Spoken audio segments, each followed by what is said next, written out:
कमर गर्दन सीधी, आंखें कोमलता से बंद। मन शांत करें, स्थिर करें, श्वास पे ध्यान रखें। 3 बार पवित्र ओम का जाप, 3 बार शांति। लंबी गहरी सांस लेकर शुरू करेंगे।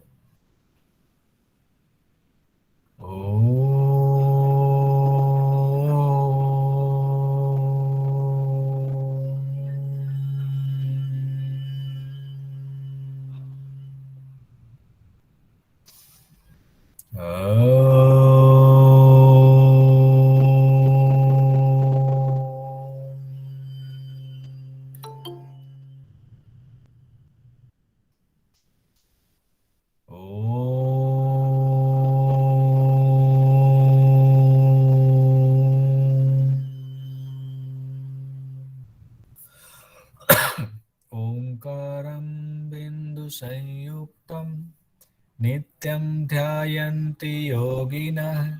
कामदं मोक्षदं चैव ओंकाराय नमो नमः। ओम शांति शांति शांति। धीरे धीरे दोनों हथेलियों का कप बनाते हुए आंखों को ऊपर रखें। अंदर आंखें खोलें, पलकें झपकाएं। धीरे धीरे हाथ वापस। ओम नमः शिवाय, ओम नमः शिवाय। हम लोग शुरू करते हैं।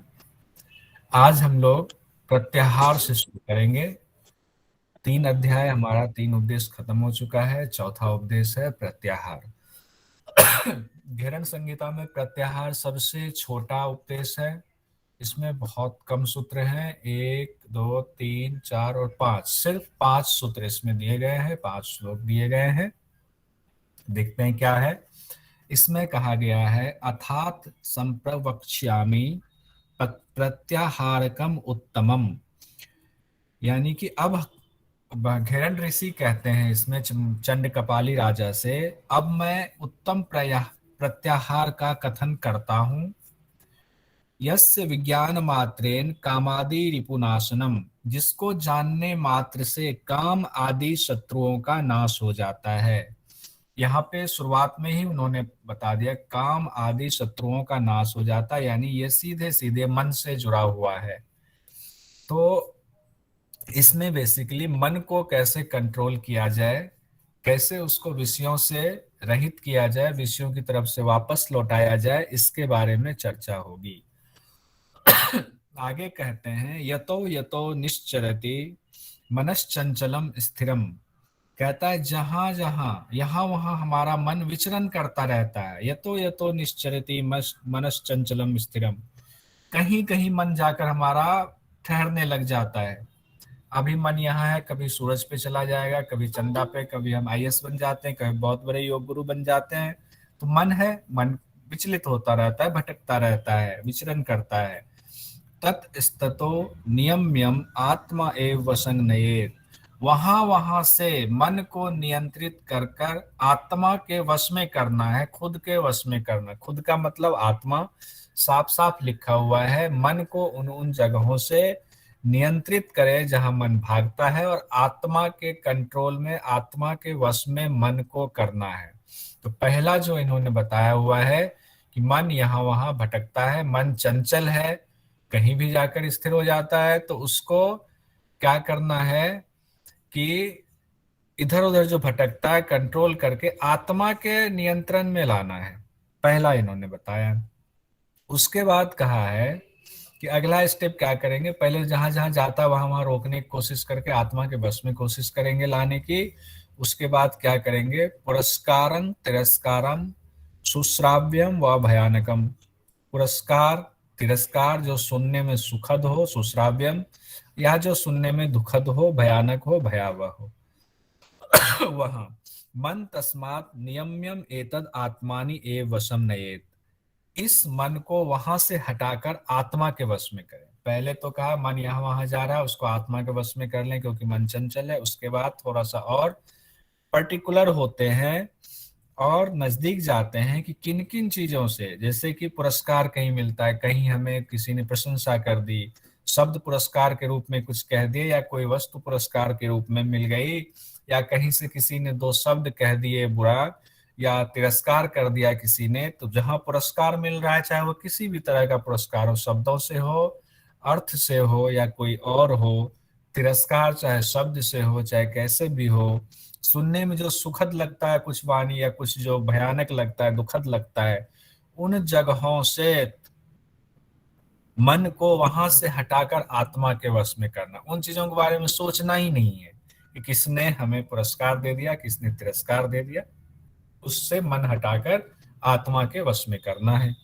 आगे कहा गया है कि सुगंधो अपिवा दुर्गंधे मनोघ्राणे सुजायते। सुगंध अथवा दुर्गंध, ना सुगंध के बारे में सोचना है ना दुर्गंध के बारे में सोचना है, मन उन जगहों पर पहुंच जाता है।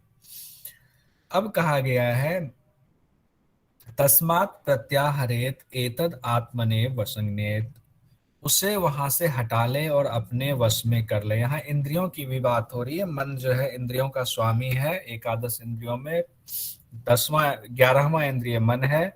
5 ज्ञानेंद्रिय, 5 ज्ञानेंद्रिय और 5 कर्मेंद्रिय है। कर्मेंद्रिय है। तो ये जो इंद्रिय हमारे हैं, ये कभी सुगंध में कभी दुर्गंध में चला जाता है, उनको वहां से वापस ला करके अपने वश में, आत्मा के वश में। हर जगह आत्मा शब्द कहा गया, आत्मन्येव वसंग नयेत, यानी कि आत्मा के वश में किया गया। अब देखिए आत्मा पे जोर बढ़ता जा रहा है। मधुर अम्ल कटु तिक्त आदि रसंग गतम यदा मनः, यानी कि जो 6 रस हैं, हालांकि नाम 4 का लिया है लेकिन आदि शब्द बोल करके सभी रसों को इसमें समाहित कर दिया है। चाहे मधुर रस में है, चाहे अम्ल हो, चाहे कटु हो, चाहे तिक्त हो या दूसरा भी कोई रस हो, इन जगहों पर मन जाता है।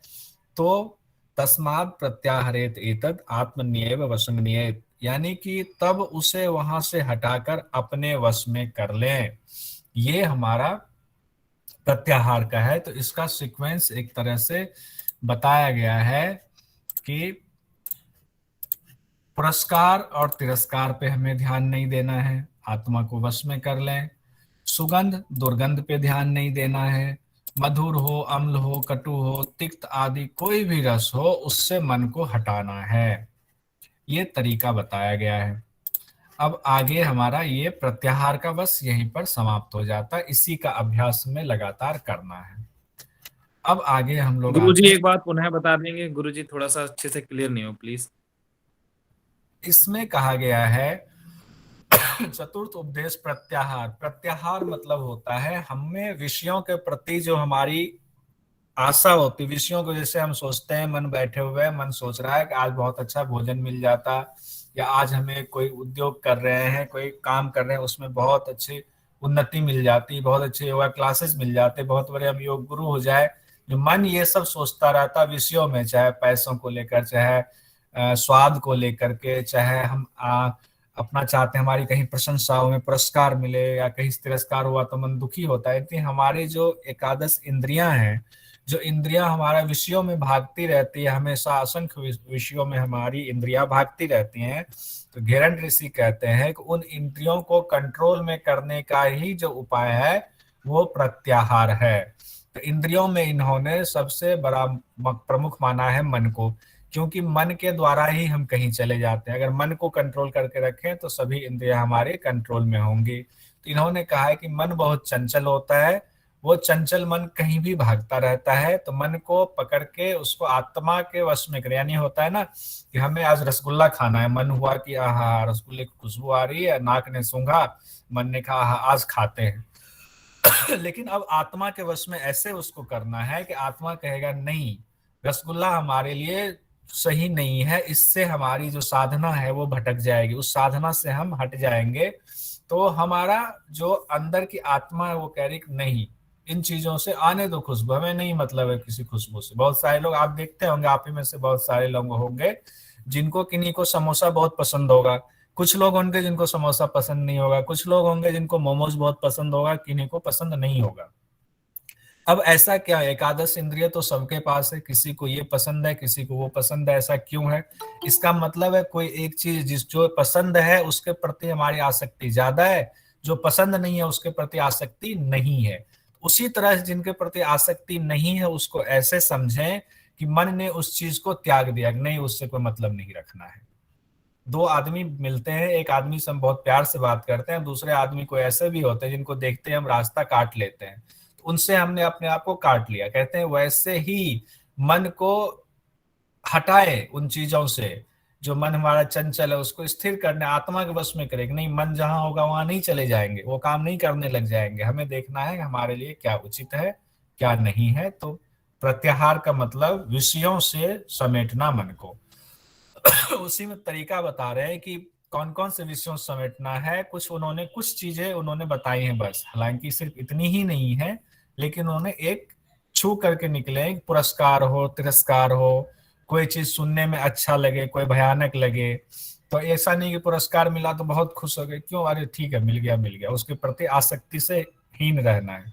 तिरस्कार हुआ कर दिया किसी ने तिरस्कार, तो उसके लेकर के 1 घंटे 2 घंटे या 2 दिन सोचना नहीं है, उसको बदला लेने की नहीं सोचनी, छोड़ो कर दिएगा, हमें कोई मतलब ही नहीं है।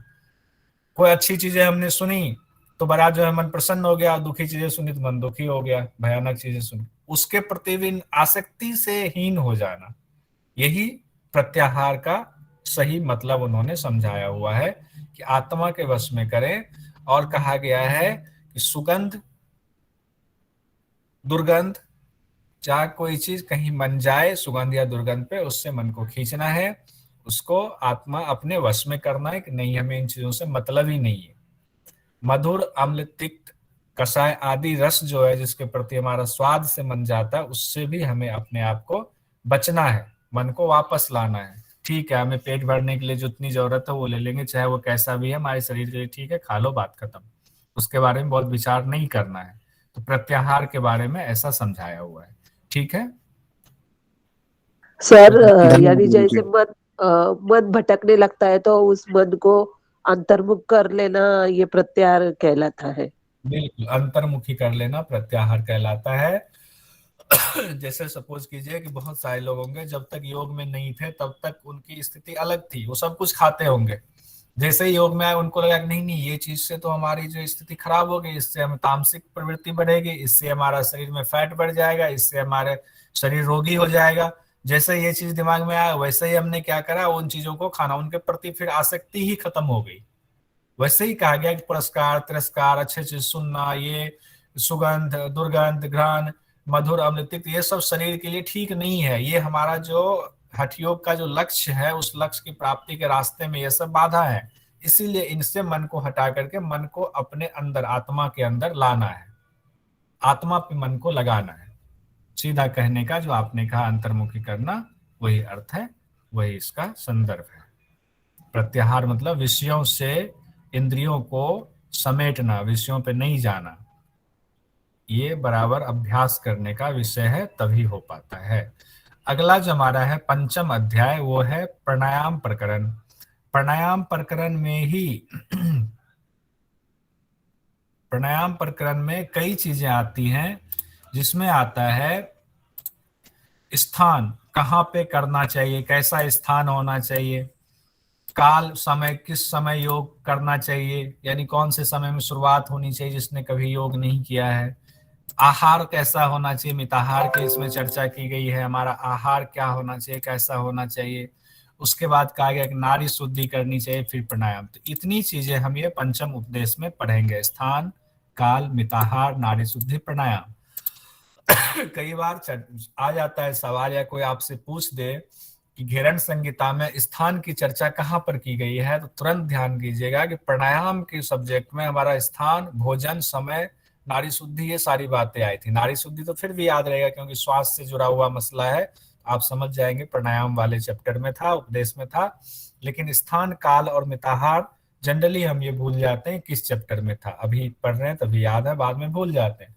लेकिन अभी अगर इसको 3 से 4 बार 5 बार मन पे जोर देंगे, चिंतन करेंगे कहाँ पे है, तो प्राणायाम वाले में बताया गया है, ये ध्यान रखेंगे। क्या बताया गया है अब वो हम लोग देखते हैं। कहा गया है अथात संप्रवक्ष्यामि प्राणायामस्य यत विधिम। घेरन ऋषि कहते हैं कि अब इसके बाद मैं तुम्हें प्राणायाम की जो विधि है उसको भली प्रकार से कहूंगा। सम प्रवक्ष्यामि, भली प्रकार से प्राणायाम की विधि। यत विधिम, सद विधिम कहा गया है तो उसको तोड़ते यत विधिम होता है कि प्राणायाम की जो विधि है अब वो तुमको भली प्रकार से कहता हूं, सुनो। यस्य साधन मात्रेन देवतुल्यो भवे नरः भवेत नरः, कहा गया है जिसकी साधना मात्र से मनुष्य जो है देव के समान हो जाता है। यानी कि प्राणायाम के बारे में शुरुआत में इन्होंने कह दिया कि प्राणायाम की विधि जो है वो जो बता रहा हूं उसके साधन मात्र से मनुष्य देवता के समान बन जाता है। तो एक सवाल तो यहाँ भी आता है, किसके साधन मात्र से मनुष्य देवता के समान बन जाता है? तो प्राणायाम के साधन मात्र से मनुष्य देवता के समान बन जाता है, ये सवाल यहाँ निकल कर आता है। अब आगे कहते हैं, आदो स्थानम तथा कालम मिताहारः तथा परम, नारी शुद्धि च नारी शुद्धिश्च ततः तत्पश्चात प्राणायाम च साधयेत। अब इन्होंने पूरा सीक्वेंस कहा है। कहा गया पहले तो स्थान देख लें, आप कहीं प्राणायाम करेंगे तो उसके लिए पहले स्थान का चयन कर लें, उसके बाद समय का चयन कर लें, फिर भोजन क्या करेंगे। अब स्थान भी मिल गया, अब समय भी हमने मान लिया कि जनवरी में हमें शुरू करना है या फरवरी में शुरू करना है। एक बात कह रहा हूँ, जनवरी फरवरी नहीं, उसमें बताया हुआ है कौन सा है। अब जगह मिल गया, हमने दिल्ली में करना है, अब इस महीने से शुरू करना है, दो चीजें हो गई। अब हमें है मिताहार, खाना क्या क्या खाना है, कितना खाना है, उसकी भी जानकारी मिल गई। चलो ये 3 स्टेप हमारा हो गया। उसके बाद नारी शुद्धि करेंगे, नारी भी शुद्धि हो गई। उसके बाद प्राणायाम का अभ्यास करेंगे। तो प्राणायाम के अभ्यास से पहले कितनी चीजें हो गई? स्थान, काल, मिताहार और नारी शुद्धि। इन चीजों को पहले साध लेंगे, उसके बाद प्राणायाम पर आएंगे। तो अब देखते हैं क्या कहा गया है। पहला है स्थान के विषय में। तो स्थान निर्णय कैसा होना चाहिए, कौन से स्थान पे अभ्यास करना चाहिए, कौन से स्थान पे अभ्यास नहीं करना चाहिए, ये देख लेते हैं। कहा गया है, दूर देशे तथा अरण्ये राजधान्याम जना अंतिके, यानी कि दूर देश में यानी कि आप रहते हैं दिल्ली में और जाके बंगाल में कर रहे हैं, या आप बंगाल में रहते हैं जाके केरल में कर रहे हैं, अपने घर से दूर देश ना जाए, जो आपके लिए बिल्कुल नया अनजाना जगह हो, उसके बारे में दूर देश कहा गया है। तथा जब जो बंगाल में रहते हैं उनके लिए बंगाल दूर देश नहीं है, जो केरल में रहते हैं उनके लिए केरल दूर देश नहीं है। लेकिन जो बंगाल में रहते हैं वो केरल जाके करें, जो दिल्ली में रहते हैं वो कन्याकुमारी में जाके, उनके लिए दूर देश हो जाएगा। दूर देश में, अरण्य मतलब जंगल, राजधानी में राजधानी से तात्पर्य है यहाँ तथा जना अंतिके, यहाँ तात्पर्य है राजधानी में या ऐसी जगह जहां बहुत भीड़ भाड़ हो, बहुत बड़ा शहर हो, नगर हो, उन जगहों पे यहाँ राजधानी का अर्थ लिया गया है। राजधानी में या उनके आसपास ऐसी जगह पे जहां भीड़ भाड़ ज्यादा हो। योगारंभं ना कुर्यात्, योग का अभ्यास नहीं करना चाहिए। कृते च सिद्धिहा भवेत्, कहा गया है कि ऐसी जगह पे योग का अभ्यास करने पर सिद्धि नहीं मिल पाती है, क्योंकि बाधा बहुत होती है। क्या बाधा होती है वो भी थोड़ा सा बता रहे हैं।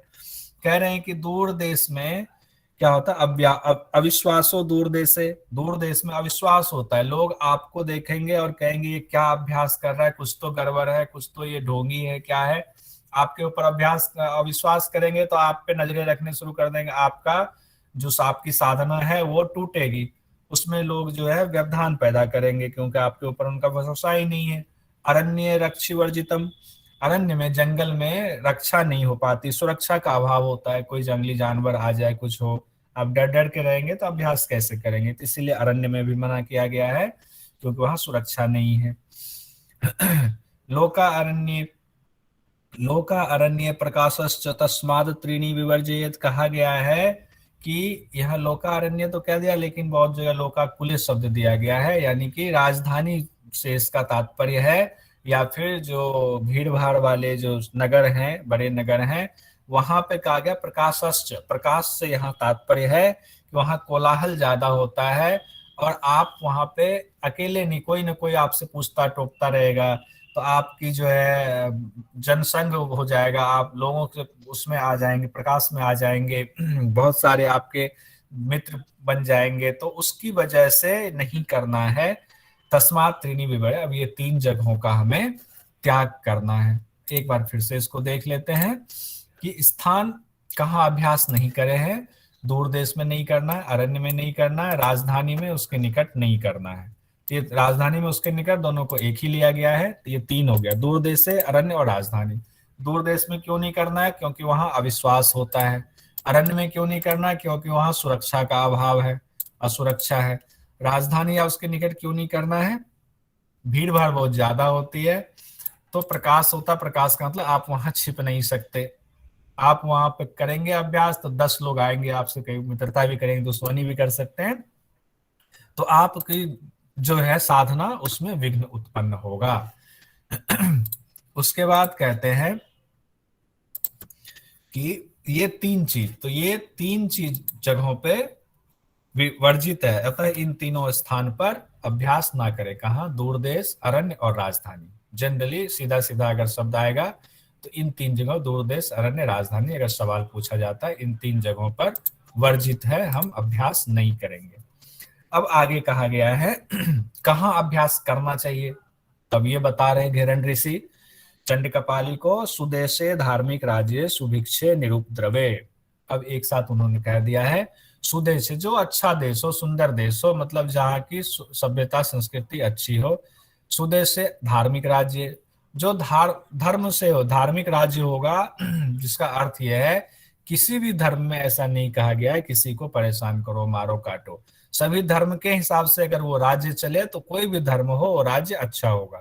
तो जो राज्य धार्मिक हो, जहाँ के लोग धार्मिक हो, उस सुदेश में, अच्छे देश में, जहाँ के धार्मिक राज्य हो, और जहाँ सुभिक्षे, जहाँ भिक्षा आसानी से मिल जाए, क्योंकि खाएंगे तो जरूर, खाना तो चाहिए, तो हम भिक्षा, अगर 5 ही घर मिल रहे, आसानी से भिक्षा मिल जा रही है। अगर धार्मिक राज्य होगा, सुदेश होगा, लोगों के विचार अच्छे होंगे, तो भिक्षा मिल जाएगी।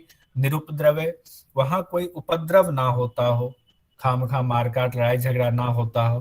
तो ये बताया गया है जगह स्थान चुनने का तरीका। सुदेशे धार्मिक राज्य सुभिक्षे निरुपद्रवे कृत्वा तत्रैकं कुटीरं प्राचीरे परिवेष्टितम। कहा गया है कि ऐसी जगह पे कुटीर, चारों तरफ से प्राचीर से घिरा हुआ कुटीर का निर्माण करें। ऐसा कुटीर बनाए जो 4 दीवारी से घिरा हुआ हो। आगे कहा गया है वापी कूप तड़ांग च प्राचीर मध्यवर्ती च, वहां पे वापी हो, कुआं, तालाब या जलाशय हो। कुआं, तालाब या जलाशय कोई भी चीज एक हो जो कि प्राचीर के मध्य में हो, प्राचीर मध्यवर्ती च, जो आपकी कुटिया है प्राचीर से घिरी हुई है, उसके मध्य में कोई जलाशय होना चाहिए, चाहे वो कुआं हो, चाहे तालाब हो, कुछ भी हो, एक होना चाहिए, पानी का सोर्स होना चाहिए। उसके बाद कहा गया है न अति उच्चम, हाँ, न अति उच्चम न अति नीचम च कुटीरम कीट वर्जितम। कहा गया है कि ना जगह स्थान जो है ना ज्यादा ऊंचा हो ना ज्यादा नीचे हो, उस जगह पे, उस कुटीर में कीट वर्जितम, कीट, कीड़े मकोड़े वाले स्थान पे ना आप चले जाए, कीड़े मकोड़े वहां ना हो, इसका भी ध्यान रखेंगे तो साफ सफाई कर ले, कीड़े मकोड़े से वर्जित स्थान को ले लेंगे। कहा गया है सम्यक गोमय संलिप्तम च कुटीरं तत्र निर्मितम। कहा गया है कि गोमय से संलिप्त हो कुटीर, जो कुटीर का आप निर्माण कर रहे हैं, उत्तम जगह को गोमय होना चाहिए, यानी कि गोबर से लिपा हुआ होना चाहिए, वहां आप कुटीर का निर्माण करें। बिल्कुल कीट पतंग रहित, कीड़े मकोड़े से रहित हो। एवं स्थाने सुगुप्ते सुप्राणायाम समभ्यसेत, वह स्थान गुप्त होना चाहिए। साथ में ये भी कह दिया कि स्थान गुप्त होना चाहिए, वहां प्राणायाम का अभ्यास करें। गुप्त भी होना चाहिए, क्योंकि प्राचीर तो आपने डाल ही दिया, अच्छे राज्य होंगे तो आपसे कोई बिना मतलब का मतलब रखने नहीं आएगा कि आप क्या कर रहे हैं नहीं कर रहे हैं। आपके ऊपर भरोसा है कि हाँ कोई योगी है जो भिक्षा मांग करके अपनी साधना में लीन है, तो वो गुप्त अपने आप जगह हो जाता है। तो अब कहा गया, देखिए सबसे लास्ट वाली लाइन से भी एक सवाल निकलता है, एवं स्थानेषु गुप्तेषु प्राणायाम समभ्यसेत, उस जगह पे प्राणायाम का अभ्यास बैठकर कीजिए। अब सवाल यह है कि सारा कुछ जो बताया गया है वो प्राणायाम के लिए बताया गया है स्थान कैसा होना चाहिए। अब तक आसन में नहीं बताया गया था, प्रत्याहार में नहीं बताया गया था, षटकर्म में नहीं बताया गया था। तो वैसे तो ये स्थान योग में कहीं पूछा जाएगा मोटा मोटी तो आप बता देंगे स्थान का, ऐसा इस स्थान पर नहीं करना चाहिए, इस स्थान पे करना चाहिए, ऐसा घेरन ऋषि ने कहा है। लेकिन अगर किसी ने बोल दे कि ये किसके लिए कहा गया, आसन के लिए, प्राणायाम के लिए, प्रत्याहार या ध्यान के लिए, समाधि के लिए, किसके लिए, तो आप उसको और क्लियर करके कहेंगे कि महाशय, जिसमें पंचम अध्याय में पंचम उपदेश में जो प्राणायाम का उपदेश है उसमें स्थान के बारे में कहा गया है, और उसमें श्लोक में सूत्र में लिखा हुआ है कि प्राणायाम का अभ्यास ऐसे स्थान पर करना चाहिए, ये साफ साफ लिखा हुआ है। तो हम सामने वाला समझेगा नहीं इसको जानकारी है, इनको शास्त्र भी इन्होंने पढ़ा हुआ है, यूं ही बात सुनी सुनाई बात ये नहीं कर रहे हैं। अब आगे हमारा है काल निर्णय। अब है समय कौन सा होना चाहिए, ये बहुत इंपॉर्टेंट है। इसको देखेंगे हेमंत, शिशिर, ग्रीष्म और वर्षा ऋतु, सॉरी, हेमंते शिशिरे ग्रीष्मे वर्षायां च ऋतौ तथा हेमंत, शिशिर, ग्रीष्म और वर्षा ऋतुओं में योगारंभं न कुर्वीत कृते योगो ही रोकदः। कहा गया है योग का अभ्यास नहीं करना चाहिए, ऐसा करने पर रोग होता है। क्यों नहीं करना चाहिए हेमंत में, शिशिर में, ग्रीष्म और वर्षा में? क्योंकि इस मौसम में या तो ठंड बहुत ज्यादा होगी या गर्मी बहुत ज्यादा होगी, बारिश होगी। तो इन मौसमों में क्या होता है, इन्फेक्शन बहुत जल्दी फैलता है, दिक्कत शुरू हो जाती है, रोग बीमारी ज्यादा होते हैं ऐसे समय में।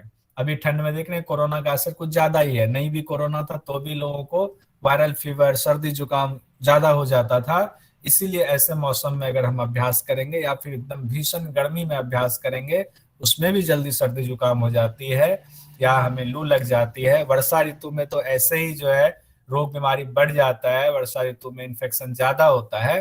तो कितना साइंटिफिक था देखिए कि इन ऋतुओं में योग का अभ्यास नहीं करना चाहिए।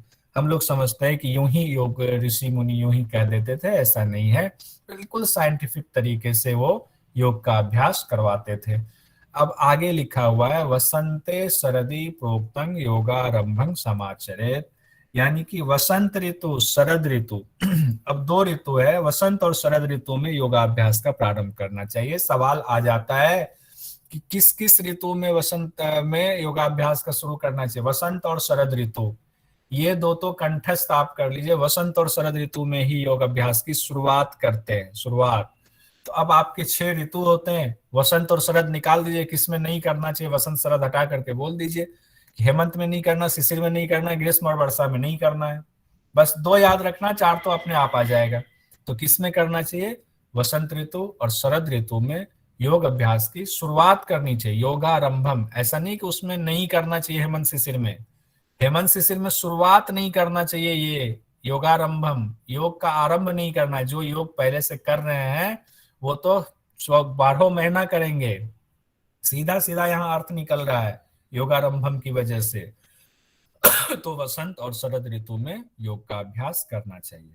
तदा योगी भवेत सिद्धो रोगानुमुक्तो भवेत ध्रुवम, तब योग क्या होता है, उस योगी को रोग नहीं होता है, क्योंकि उन्होंने शुरुआत वसंत और शरद ऋतु में किया है। यह मौसम बहुत अच्छा होता है क्योंकि इस मौसम में ना तो ज्यादा गर्मी होती है ना ज्यादा ठंडक होती है, सम स्थिति वसंत ऋतु में भी बनी रहती है और शरद ऋतु में भी। क्योंकि वसंत ऋतु होता है जब ठंड जा रही होती है और गर्मी आ रही होती है, तो उस दौरान वसंत ऋतु होता है। शरद ऋतु होता है जब ठंड हल्की आ रही होती है और गर्मी जा रही होती है।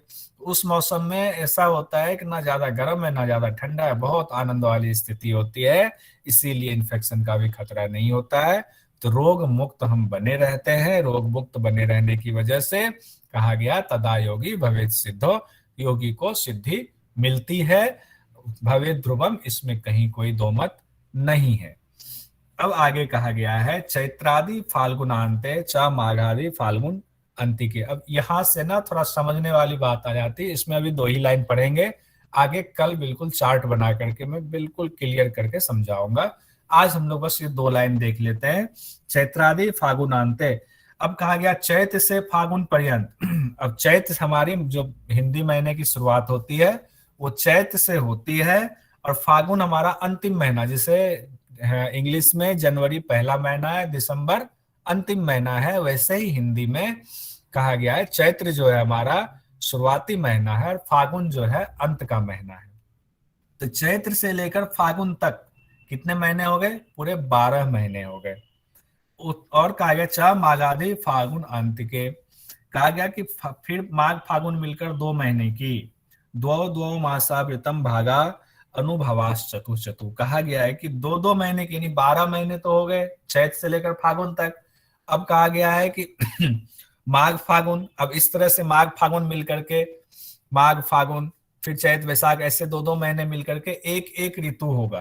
तो कितने ऋतु हो गए? 2 महीने की एक ऋतु हो गई तो 6 ऋतु हो गए, यानी 12 महीना 6 ऋतु। अब कहा गया है कि ऋतु का प्रभाव 4-4 महीने तक उसका प्रभाव अनुभव होता है। एक ऋतु का 4-4 महीने तक अनुभव होता है। कैसे होता है, उसमें क्या कहना चाह रहे हैं यहाँ पर, वो कल मैं पूरा डिटेल से बताऊंगा, लेकिन एक बार मोटा मोटी बता देता हूं। जो 12 महीना होता है वो होता है चैत, वैशाख, जेठ, आषाढ़, सावन, भादो, आश्विन, कार्तिक, मार्गशीर्ष, पौष, माघ, फागुन, ये 12 महीने हो गए। अब उसी में ऋतु 6 ऋतु हो जाते हैं चैत वैशाख मिला करके। चैत वैशाख आपका वसंत हो गया, जेठ आषाढ़ ग्रीष्म हो गया, सावन भादो को वर्षा, सावन भादो का तो सावन भादो गाना भी है, वो वर्षा ऋतु के लिए फेमस है। अश्विन कार्तिक शरद ऋतु के लिए फेमस है। और मार्गशीर्ष पौष हेमंत ऋतु के लिए हो गया। माघ फागुन, अभी मेरे ख्याल से माघ महीना खत्म होने वाला है, माघ महीना अभी चल रहा है, तो माघ और फागुन अभी शिशिर ऋतु चालू है, तो शिशिर ऋतु है। तो हमें कौन कौन से महीने कहा गया ऊपर? वसंत और शरद ऋतु में योग का अभ्यास करना चाहिए। तो वसंत ऋतु हमारा कौन सा है? चैत और वैशाख, तो उधर महीने में हो जाएगा चैत वैशाख। दूसरा है शरद ऋतु, शरद ऋतु कौन सा है? अश्विन कार्तिक। तो चैत वैशाख और अश्विन कार्तिक अगर मंथली में पूछा जाए तो ये 4 महीने हमें योग का अभ्यास शुरू करने के लिए उत्तम माना जाता है। आज यहीं तक पढ़ेंगे। कल से ये वसंत, चैत और वैशाख वाला जो है इसका कैसे है 12 महीना 6-6 ऋतु का, और किस में क्या प्रभाव होता है, कैसे 4-4 महीने अनुभव होता है, वो सारा इसमें देखेंगे। तो आज यहीं तक हम लोग रखेंगे। कोई सवाल है तो अभी पूछ लीजिए, फिर हम लोग क्वेश्चनिंग शुरू करते हैं।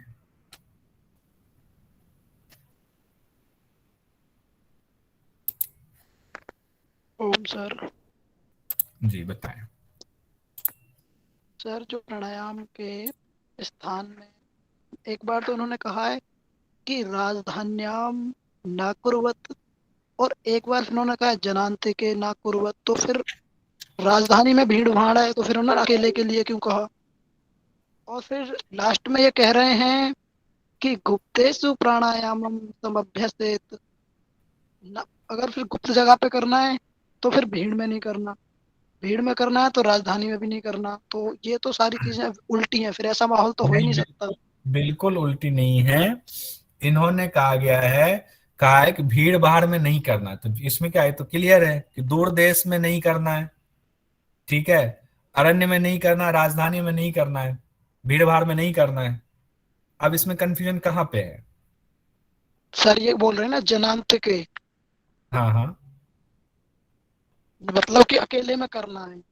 हाँ, अकेले इसका कुटिया मतलब में यही थोड़े हुआ 10 आदमी, कुटिया जो आप बनाएंगे उसमें 10 आदमी थोड़े रहेंगे, वो अकेले उनके बनाने के लिए जो आप अभ्यास योग प्राणायाम का करने जा रहे हैं, कुटी नहीं बना सर, के वहां करेंगे। जनांत के योग अभ्यासम न कुर्वत, अकेले में भी नहीं करना है। इसका मतलब लोगों के साथ में करना है या कैसे है? नहीं देखिए, जना अंतिके जो है ना, उसका अर्थ गलत लगा रहे हैं आप। वो ये कहा गया है दूर देशे तथा अरण्य राजधान्याम जना अंतिके, वहां उसका अर्थ यह है कि राजधानी में नहीं करना तथा उसके अत्यधिक निकट। ठीक है, राजधानी जैसे है तो आप दिल्ली है तो दिल्ली के आसपास क्या, गाजियाबाद हो गया, आपका नोएडा हो गया, मतलब उसके आसपास का वो जो एरिया है वहां भी भीड़ भाड़ ज्यादा होती है। तो राजधानी और उसके अधिक निकट, उसका जना अंतिके का मतलब वहां नहीं है कि लोगों के, वो जो आप कह रहे हो वो अर्थ नहीं है, उसका अर्थ है राजधान्याम जना अंतिके, राजधानी में तथा उसके निकट नहीं करना है। ठीक है, उसका अर्थ आप उल्टा लगा रहे हो। ठीक है, उसका अर्थ ये नहीं है, उसका अर्थ है राजधान्याम जनांतिके, कि राजधानी में और उसके निकट, राजधानी में और उसके निकट भी नहीं करना है। ठीक है, जी सर, वो क्लियर। उल्टा नहीं। हाँ, उसमें कई बार ना संस्कृत के शब्द हैं, उसमें हो जाता है। और कुछ? सर एक बार सठ शत्रु बताइए ना, सठ शत्रु। सठ वो तो उनका लिखा हुआ सठ शत्रु उन्होंने लिख दिया हुआ है। सठ शत्रु से मतलब, एक सेकंड दे, सठ शत्रु किस संदर्भ में लिख दिया है?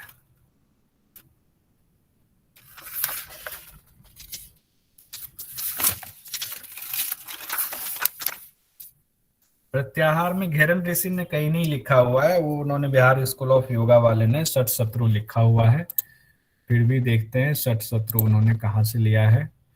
पुरस्कार, तिरस्कार, सुगंध, दुर्गंध, और एक था 2, 4, और एक सुश्राव्य था, और एक था भयानक, 4, 6। वो पता नहीं किस हिसाब से उन्होंने सठ शत्रु करके लिखा हुआ है, ये मुझे भी समझ में नहीं आया, ऐसे ही बताऊं तो। वो ये षड ऋतु तो नहीं है, कामादि को तो नहीं बोला है। सिर लाभ काम रोग क्रोध मोह मोह माया, इसको बोला जाता है क्या? काम क्रोध लोभ मोह दर्शन क्या है ना, जैसे यही जो अभी बात हो रही थी ना कि घेरन संहिता में वो नहीं है, वो उनका अपना शब्द उन्होंने एक जोड़ा हुआ है। ये बिहार स्कूल ऑफ योगा वालों ने अपना जोड़ा हुआ है उसमें, कि सठ शत्रु करके यहाँ पे। आपके उसमें श्लोक में, सूत्र में कहीं ये शब्द नहीं लिखा हुआ है, सठ शत्रु। ये देखें, सठ शत्रु वर्णन, और यहाँ आत्मलयत्व, ये इनका अपना, इन्होंने अपना 2 पार्ट में करके लिखा है। हो सकता है व्याख्या में इन्होंने समझाया, मैंने व्याख्या नहीं पढ़ी है, तो इसमें सठ शत्रु से हो सकता है मन और क्या क्या लिया हुआ है, सठ शत्रु क्या लिया हुआ ये मुझे भी नहीं पता, लेकिन घेरन संहिता में नहीं है, इसलिए चिंता मत कीजिए इसके लिए, ज्यादा इसका व्याख्या देख लीजिएगा एक बार, घेरन संहिता में नहीं है। घेरन संहिता में सीधा कहा गया कि मन भी आपका शत्रु है, विषयों से मन को हटाना है, अंतर्मुखी करना है, आत्मा के वश में कर लेना है। और उसमें सीधा कह दिया, पुरस्कार, तिरस्कार, अच्छे शब्द हो या भयानक हो, सुगंध हो, दुर्गंध हो, घ्राण हो, या फिर मधुर, अम्ल, तिक्त, लवण हो, या बाकी रस हो, उनसे मन को हटाना है, आत्मा के वश में करना है। ये है बस। ठीक है। सर प्राचीर यानी क्या होता है? प्राचीर मतलब होता है 4 दीवारी को प्राचीर कहते हैं। और वापी? वापी होता है कुआं को वापी कह सकते हैं। सर वापी के बाद फिर कूप भी लिखा है, तो कूप भी दोनों लिखा जगह है, 2 चीजें लिख दिया है, वापी या कूप। कूप मतलब छोटा कुआं हो गया, कि कोई गड्ढा हो कूप जैसा, तो वो मतलब 3 चीजें वहां लिखा गया है, वापी, कूप और तरागी या जलाशय वाला। तो उसमें हर जगह हर व्याख्या में ये लिखा हुआ है कि जलाशय होना चाहिए, चाहे कैसा भी हो, चाहे वो कुएं के रूप में हो, चाहे छोटा कूप हो वो, या वापी मतलब कुआं हो गया प्रॉपर बड़ा, कूप मतलब छोटा सा हो गया गड्ढा वाला, और जलाशय उसमें तरागी मतलब तालाब जैसा कोई जगह हो गया। तीनों में से कोई बावड़ी भी भी एक। कहते हैं। हाँ, और बावड़ी भी कह सकते हैं, हाँ, बावड़ी। बावड़ी भी सर कह सकते हैं। प्रत्येकम से क्या तात्पर्य है? कौन से वाले में प्रत्येकम? कृत्वा तृतैकम, कहाँ पे से लिया हुआ? ये निरूप द्रव्य के बाद। स्थान वाले में। जी जी। अच्छा, कृत्वा तृतीयकम, वहां पर,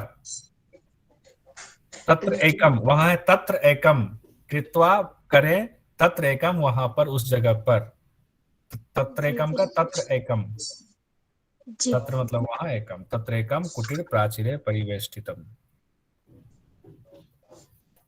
जी सर। ठीक है, आइए सवाल शुरू करें। विदा किशोर जी बहुत देर से हाथ उठाए हुए हैं, कहिए, कुछ कह रहे थे?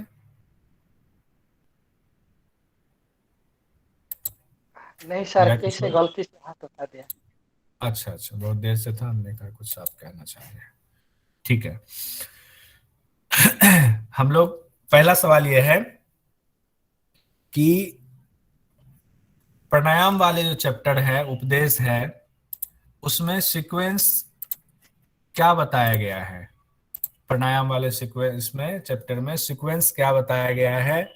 स्थान से लेकर के प्राणायाम तक का पूरा सीक्वेंस लिखिए डिटेल में, कैसे कैसे प्राणायाम तक हमें पहुंचना है। तृप्ति जी, देश काल समय नहीं, इतने 3 थोड़ी है। स्थान का मिताहार नारी शुद्धि, स्थान काल मिताहार, ठीक है, नारी शुद्धि प्राणायाम, ठीक है। दिव्या भारती बहुत बढ़िया। शिखा जी, स्थान समय, हाँ समय वही काल हो गया, मिताहार नारी शुद्धि, ठीक है, शुद्धि फिर प्राणायाम, ठीक है।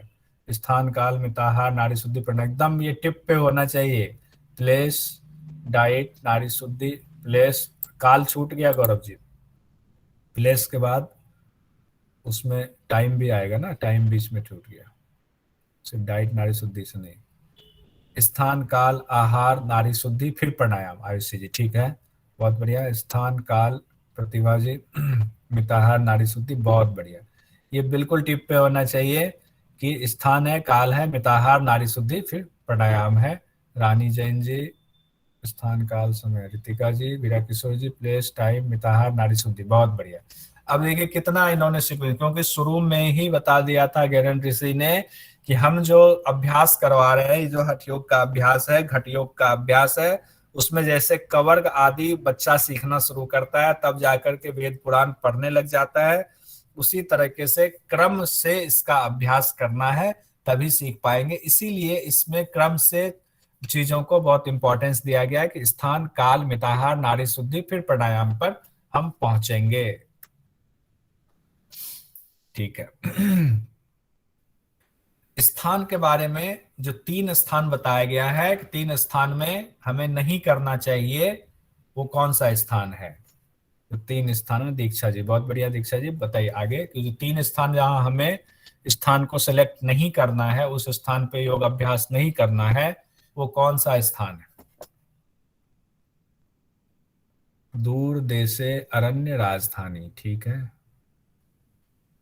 पुष्पलता जी, पूजा जी, दूरदेश अरण्य राजधानी, दूरदेश जंगल राजधानी, शिखा जी बहुत अच्छा, पूजा जी, दिव्या भारती, दूरदेश जंगल राज में राजधानी के पास, जंगल राज नहीं, जंगल ही लिखिए, जंगल राज तो राजधानी हो गया, जंगल राज में नहीं, एक मतलब वो एकदम सटीक नहीं बैठ रहा है। दूरदेश से अरण्य राजधानी, आयुषी जी बहुत बढ़िया, दूरदेश से अरण्य राजधानी, एकदम दूरदेश से अरण्य राजधानी, दूरदेश से योग की फिटनेस, प्रतिभा जी, भारती जी, दूरदेश से अरण्य राजधानी, पूनम जी, कुंज बिहारी साग, दूरदेश से जंगल राजधानी, बहुत बढ़िया, ठीक है। गौरव पंडित, दूरदेश से फॉरेस्ट राजधानी, ठीक है, और राजधानी के निकट भी है, उसी से जुड़ता हुआ जन अनंत, हाँ रितिका जी, ठीक है, बहुत बढ़िया, इन्होंने बहुत, not in middle east crowd, ठीक है।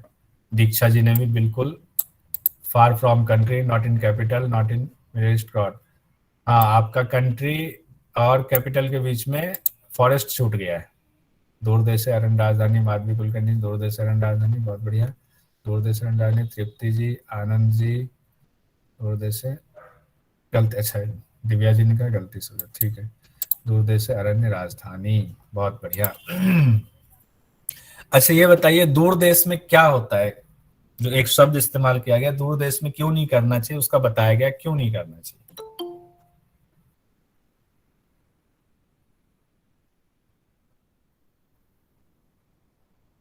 प्रतिभा जी, अविश्वासम, बहुत बढ़िया, दिव्या जी, विश्वास, अविश्वास, तृप्ति जी, loose of fair, Diksha ji, बहुत बढ़िया, अविश्वास, रितिका जी, योग की फिटनेस, आयुषी जी, शिखा जी, नहीं भीड़ नहीं है, भारती जी, भारती जी, दूर देश में भीड़ का मतलब नहीं बताया गया, अविश्वास बताया गया, ठीक है भारती जी, अविश्वास, हाँ करेक्ट कर लीजिए, ठीक है। ठीक। ऐसे ही हम लोग ना, जो मन में कई बार कंफ्यूजन होती है, ऐसे दूर होती है कंफ्यूजन। गलती करना भी अच्छी बात है, जो गलती करने वाले को ज्यादा याद रहता है कि अरे मैंने गलती की थी, भीड़ लिख दिया था, तो अविश्वास है दूर देश में। नॉट बिलीवेबल, विजय लक्ष्मी नाथ जी, बहुत बढ़िया, विकी रानी, विश्वास। अब कहा गया अरण्य, अरण्य में क्यों, अरण्य के बारे में क्या कहा गया है? इसमें जो घेरन में कहा गया उसी हिसाब से एकदम, हाँ दिव्या भारती, सुरक्षा, रितिका जी, रक्षा भी बहुत बढ़िया, आपने तो बिल्कुल श्लोक कम आया, सुरक्षा का अभाव, पूजा जी बहुत बढ़िया, पूजा गौर जी, असुरक्षा रक्षित वर्जितम, पूनम जी बहुत बढ़िया शब्द का इस्तेमाल किया। असुरक्षा तृप्ति जी, हाँ प्रोटेक्शन दीक्षा जी बहुत बढ़िया, प्रोटेक्शन की कमी होती है। पुष्पलता जी, जिनमें रक्षा की कमी, रक्षा नहीं हो पाती है। रितु तोड़ी जी, सिक्योरिटी का अभाव है। आनंद जी, इनसिक्योरिटी, बहुत अच्छा, सब लोगों का अच्छा है, प्रोटेक्शन का अभाव है। और तीसरा कहा गया है राजधानी में नहीं करना चाहिए। जो शब्द है उसका अगर हो प्रकाश, हाँ ठीक है, प्रकाश शास्त्र बहुत बढ़िया प्रतिभा जी, बिल्कुल शब्द है, गोपनीय नहीं रहती है, हाँ ठीक है पूजा जी, आपका बात बिल्कुल सही है, गोपनीय नहीं रह जाती है। पुष्पलता जी, कोलाहल होता है, बहुत सही है। भीड़ होती है, ये भी सही है, लेकिन उन्होंने प्रकाश, ये भी ध्यान रखें जो हम लोग शब्द लिख रहे हैं वो बिल्कुल सही है, समानार्थी है, लेकिन जो उन्होंने शब्द इस्तेमाल किया है कौन सा क्या, प्रकाशास्त्र, वो भी बिल्कुल ध्यान रखेंगे। दिव्या भारती, कोलाहल, जनसंख्या, डर, हाँ मित्र और जो बढ़ जाते हैं, बहुत अच्छा, समझ तो बहुत अच्छा गए हैं, लेकिन उन्होंने शब्द प्रकाशम का इस्तेमाल किया, यही कारण बताया गया है।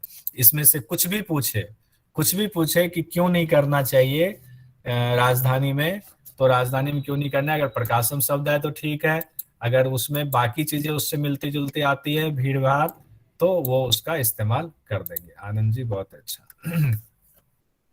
अब हमारा दिया गया है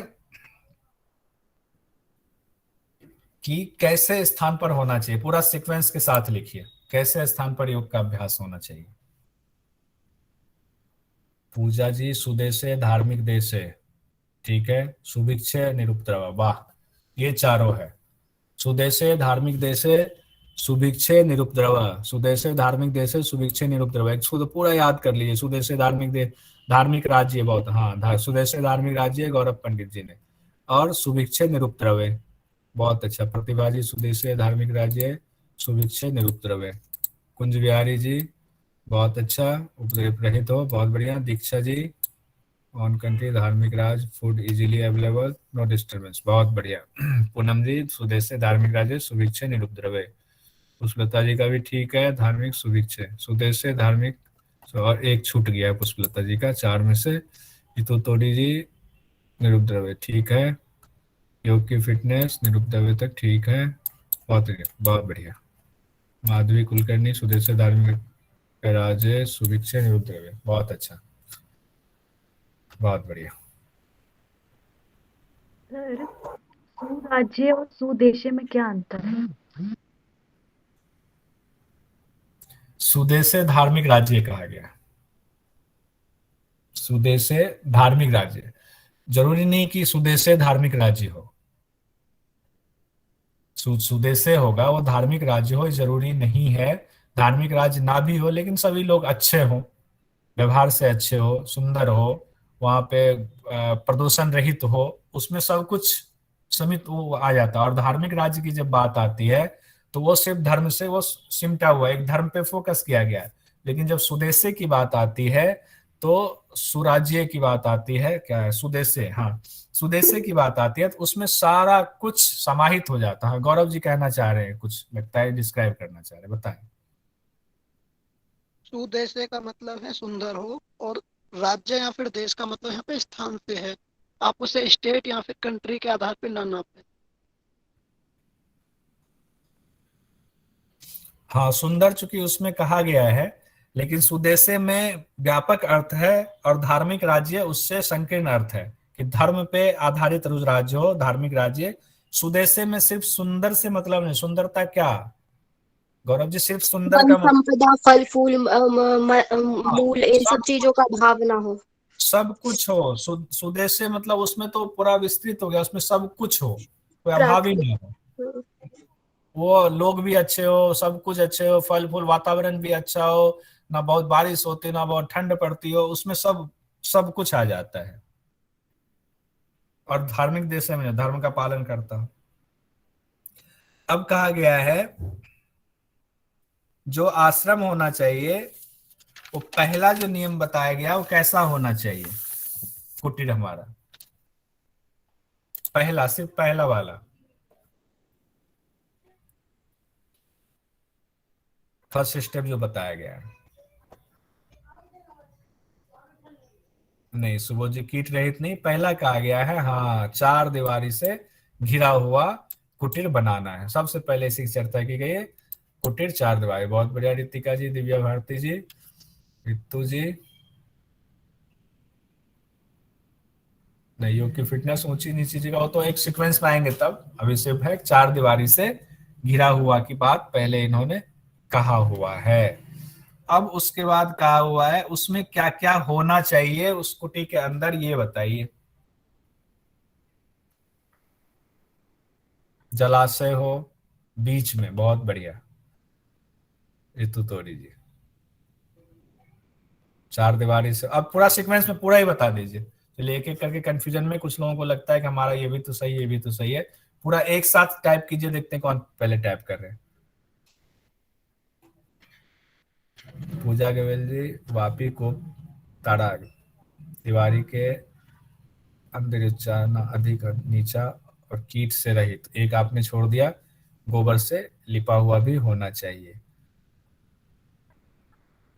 वापी, पूजा गौर बापू ने वापी कूप तारंग, ठीक है।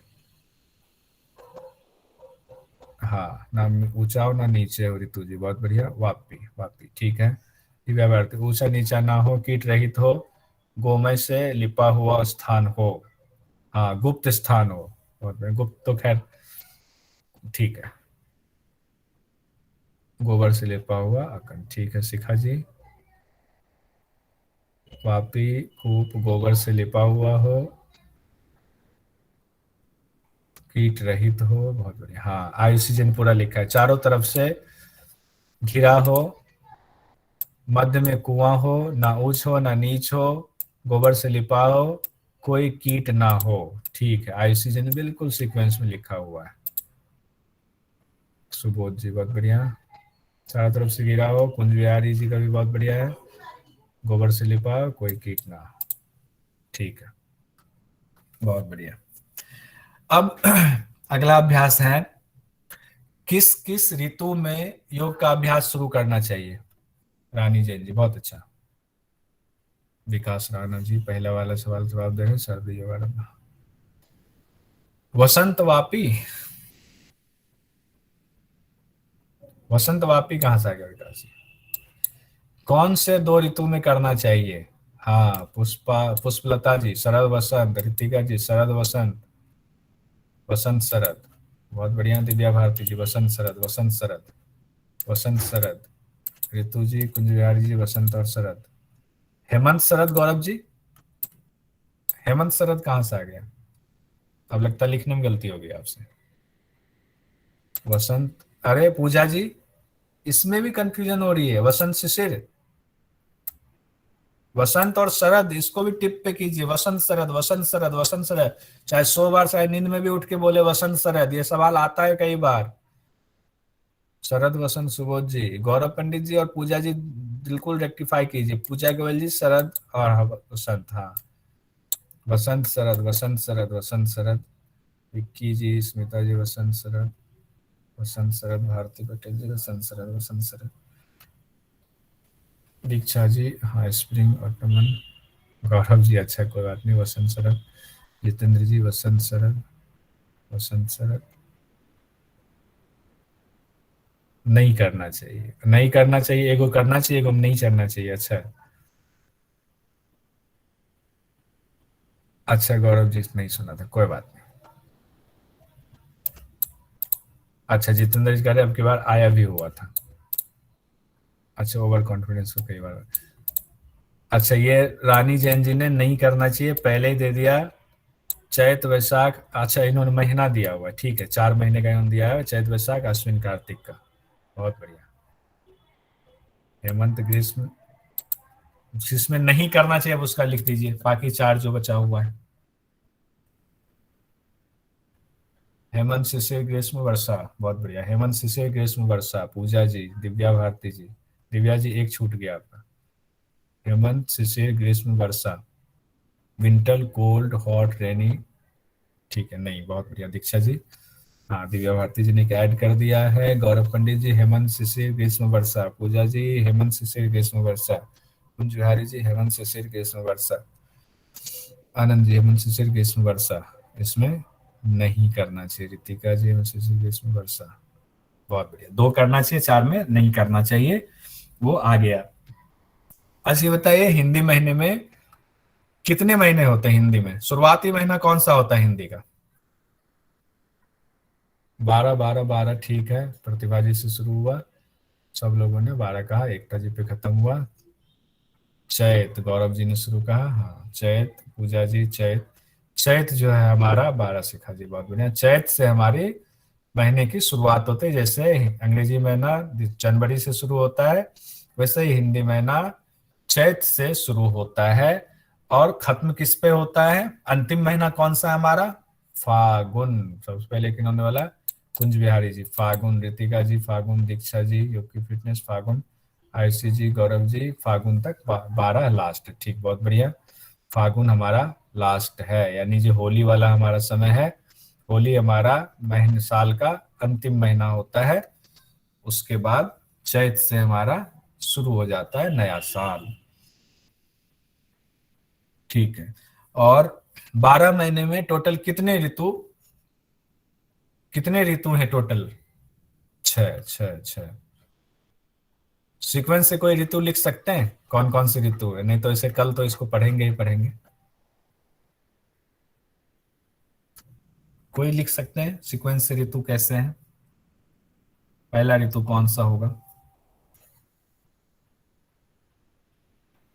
ऋतु जी तो आप महीना लिख रही है, मैं ऋतु की बात कर रहा हूँ। कुंज बिहारी जी नहीं, गड़बड़ हो गया। तुषार जी ने वसंत, ग्रीष्म, वर्षा, शरद, हेमंत शिशिर, बहुत बढ़िया। तुषार जी ने बिल्कुल सही लिखा है। ये 6 महीने 6 ऋतु है, वो शुरू होता है वसंत से शुरू होता है हमारा। वसंत के बाद ग्रीष्म, ग्रीष्म के बाद वर्षा, वर्षा के बाद शरद, फिर हेमंत, फिर शिशिर। ये हमारा 6 ऋतु इस तरीके से होता है। बहुत बढ़िया बिहारी जी ने। ठीक है, अब ज्यादा हो रहा है हमारा आज की कक्षा यहाँ संपन्न होती है।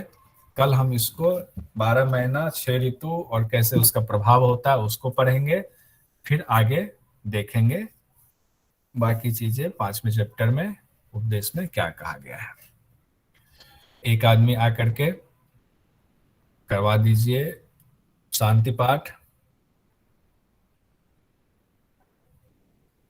सुबोध जी शांति पाठ करा दीजिए। जी सर। कमर गर्दन सीधी कर लेंगे, लंबी गहरी श्वास के साथ ओमकार का उच्चारण, फिर शांति पाठ करेंगे।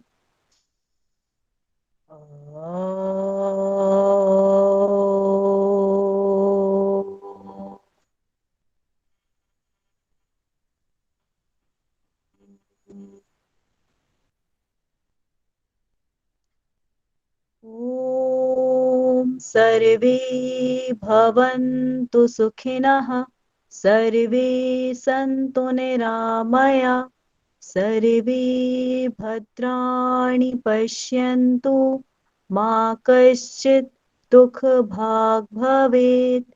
ओम शांति शांति शांति। हरि ओम। सभी को प्रणाम। बहुत बहुत धन्यवाद। शुभ रात्रि गुरुजी, शुभ रात्रि to all। दीपेंद्र जी बहुत बढ़िया, बहुत अच्छा आपने पूरा लिखा, एक रह गया उसमें। हरिओम सर, धन्यवाद। हरिओम। नमस्कार। हरिओम सर। धन्यवाद सर जी। धन्यवाद। धन्यवाद गुरुजी। हरिओम सर, शुभ रात्रि सर। धन्यवाद गुरुजी। शुभ रात्रि। धन्यवाद। शुभ रात्रि।